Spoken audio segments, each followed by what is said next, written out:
Greetings. Yeah, another rambling rant here. Um, just thinking about the human species again, how we're doing as a species, and the kind of things that we're led to be concerned about, and kind of things that we ignore. Um, and thinking about anthropogenic climate change, anthropogenic human caused climate change.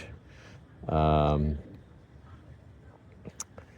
that is the existential threat that certain groups of people have latched onto, and they want to keep everyone focused on. And I think that might be okay, but it's not. I'm looking at the results of that, and it's never translating into, therefore, local action.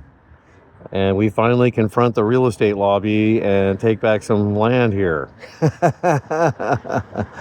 We create more green spaces in poor neighborhoods. We create organic, edible food forest in this urban environments. We create community. And so far, we're not doing any of that. And a lot of the talk about climate change ends up being just kind of a distracting, it's like such a giant problem, It's like our sun's gonna go supernova and, climate change. Yeah. So it's kind of disempowering because there's no actionable thing, you know?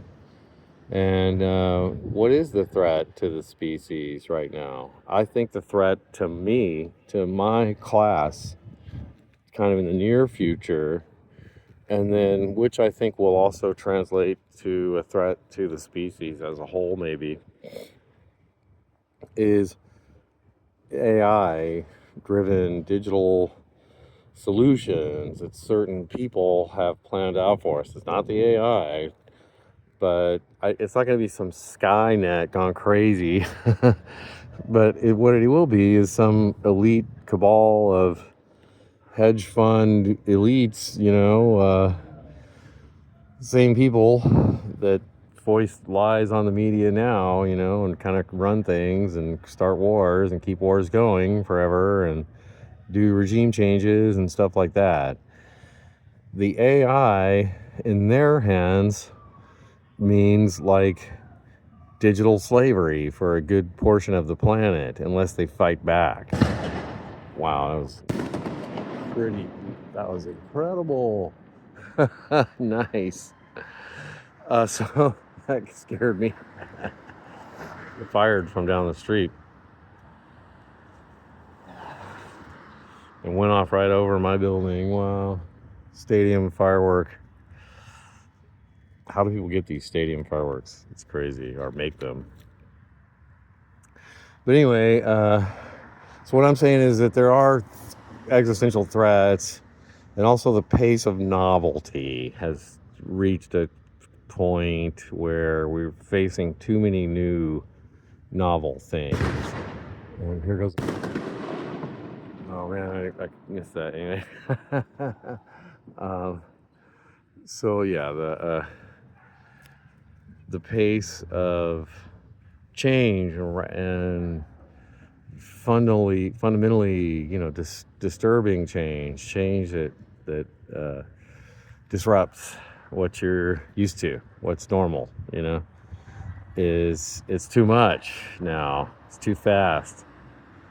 So we need more stability, more community, and then we're gonna have novelty because we're humans. We create novelty, and we enjoy it. We can maneuver around it. We thrive with it. It's one of the things that defines our species, is being able to deal with novel events, novel situations, and adapt successfully. So, but people now have lost the ability to adapt that fast. So they're not really adapting to what's happening. The AI is already having bad impacts on them, making them less capable themselves. And that's a real problem. Yeah.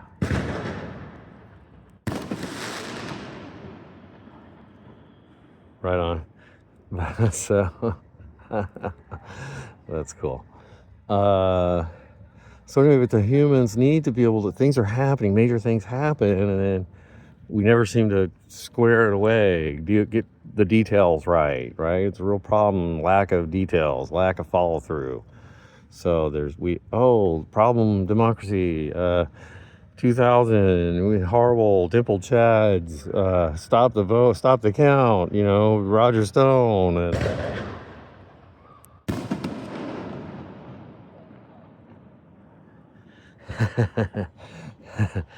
And we never dealt with it.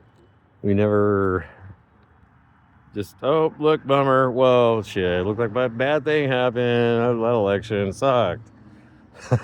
And ever since then, we've had really major problems. What they did to Bernie Sanders in 2 primaries is one case in point. But so we don't follow through. We don't have any follow through. Things just happen, and we don't adapt. We don't adjust. With what happened with the COVID situation that came upon us,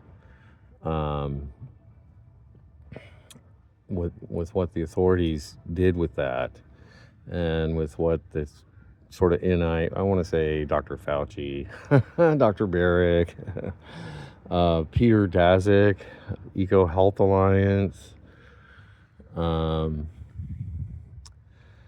what they did, and then how we haven't responded or demanded anything, or gotten answers or done anything,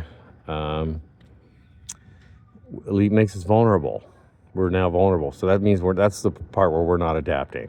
So we now have a rapacious medical system that's been weaponized, and it's foisting bad therapies on people by law, mandating them and stuff like that, or your university will make you take it, or you can't go to the university or whatever.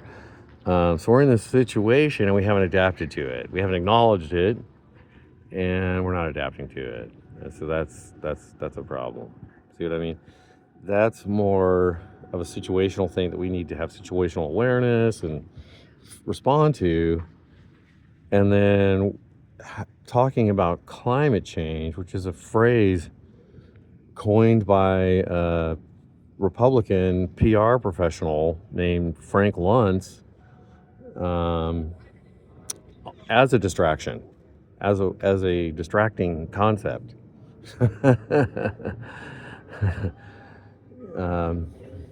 We need to realize this. We need to deal with stuff, right? And so we do need to improve the environment, be environmentalist. But how we do that is not by succumbing to corporate agendas that let a certain class of people cruise around on super yachts and private jets and all this really extraneous stuff that's really bad for the planet, and then but yet's worried about how many times you get to drive to Yosemite or something. That's what's happening, and it's being used in the wrong way, climate change, and people need to realize that, and real environmentalists need to realize that, and quit using the phrase, go for something local, go for something empowering. If you're in a certain community and there's a forest nearby that's, that could be protected, talk about that. Talk about water systems in your area and protecting the water, and then you'll be improving the situation and resisting climate change. Anyway, all right, I don't know where this is going. Have a good one.